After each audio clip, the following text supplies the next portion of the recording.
Bonjour, ici Ali Jalali de l'Université d'Ottawa avec le podcast sur le foie. Sur le slide numéro 2, on voit le foie dans la cavité abdominale.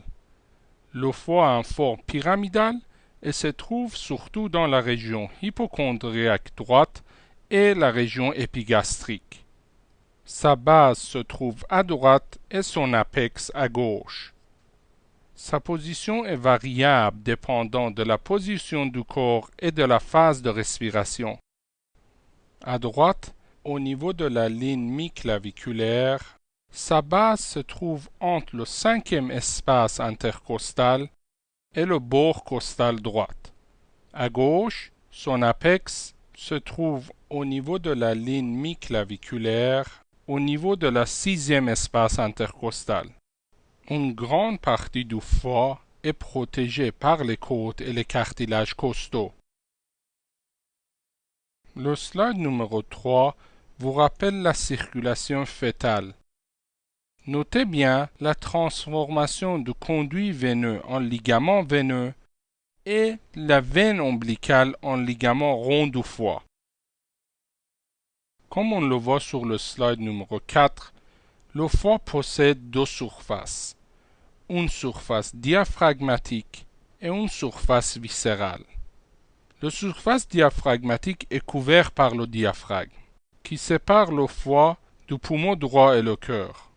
Cette surface est convexe et formée de deux aires, aire lisse, qui est couverte de péritoine, et aire nue, qui est dépourvue de péritoine.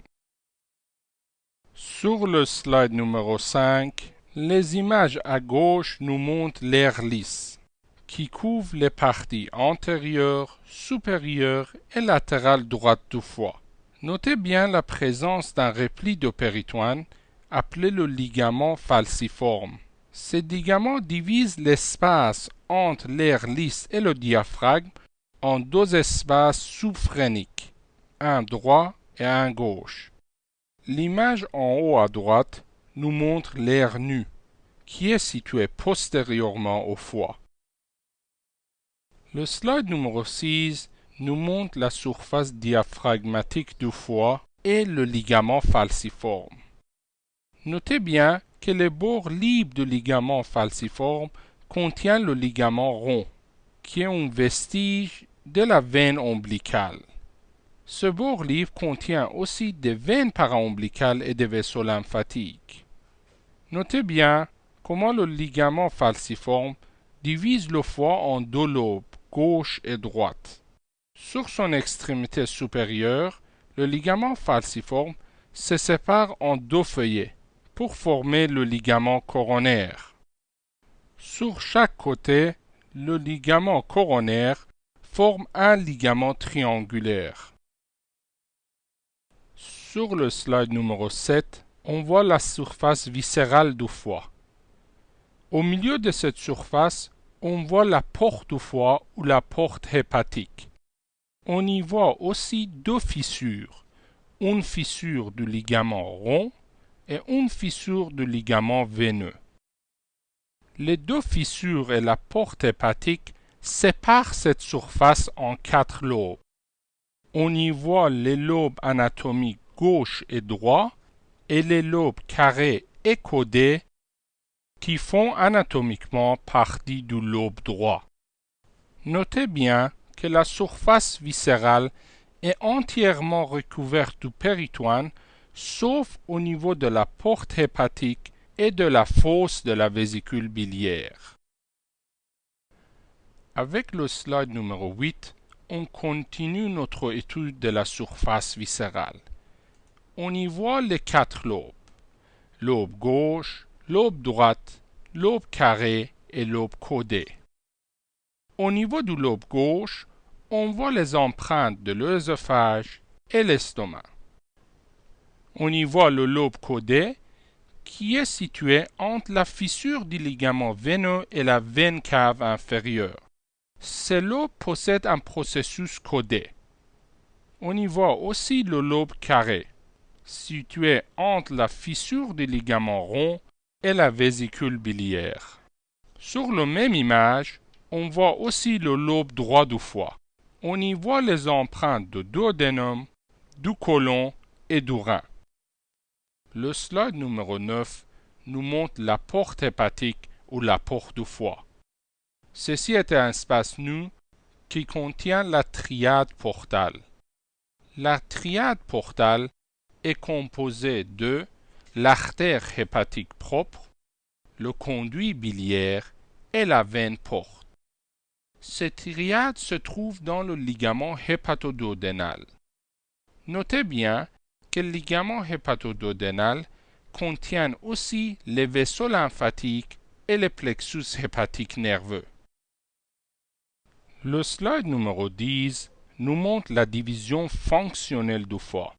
Cette division se fait selon la vascularisation et le drainage biliaire des différents lobes.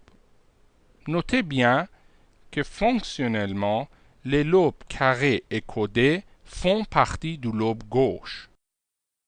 Sur la même image, on voit aussi les segments du foie. La segmentation du foie est aussi basée sur sa vascularisation et son drainage biliaire. Ainsi, on divise le foie en 8 segments. Le slide numéro 11 nous montre la vascularisation artérielle du foie. Notez bien que seulement 30% du sang arrivé au foie arrive par l'artère hépatique propre. 70% du sang arrive au foie par la veine porte. Notez bien que le drainage veineux du foie se fait dans les veines hépatiques qui sont intrahépatiques et se terminent dans la veine cave inférieure. Le slide numéro 12 nous montre le système porte. Le système porte assure le drainage veineux du système digestif dans la cavité abdominale. Le sang veineux se draine dans les veines spléniques, mésentériques inférieures et mésentériques supérieures. Ces 3 veines se rejoignent pour former la veine porte, qui se draine dans le foie. Le slide numéro 13 nous montre les anastomoses existantes entre la circulation systémique cave et la circulation porte. Au niveau de l'œsophage, ces anastomoses existent entre la veine gastrique gauche et les veines œsophagiennes. Au niveau du rectum, ces anastomoses sont entre la veine rectale supérieure et les veines rectales moyennes et inférieures. Au niveau de l'ombilic, on a des anastomoses entre la veine paraombilicale et la veine épigastrique inférieure. En temps normal, ces sites sont dépourvus de sang, mais il devient très important lors d'une hypertension porte. Le slide numéro 14 nous montre le drainage lymphatique du foie. La partie postérieure se draine dans les nœuds médiastinaux postérieurs et le reste du foie se draine dans les nœuds hépatiques, situés dans la région porte. Le slide numéro 15 nous montre l'innervation du foie et du système biliaire. L'innervation autonome provient du plexus hépatique. L'innervation parasympathique vient du nerf vague. L'innervation sympathique vient du nerf grand splanchnique.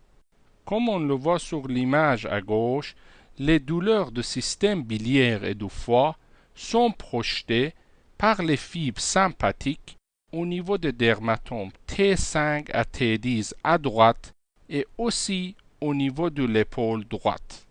Ceci termine notre podcast sur le foie.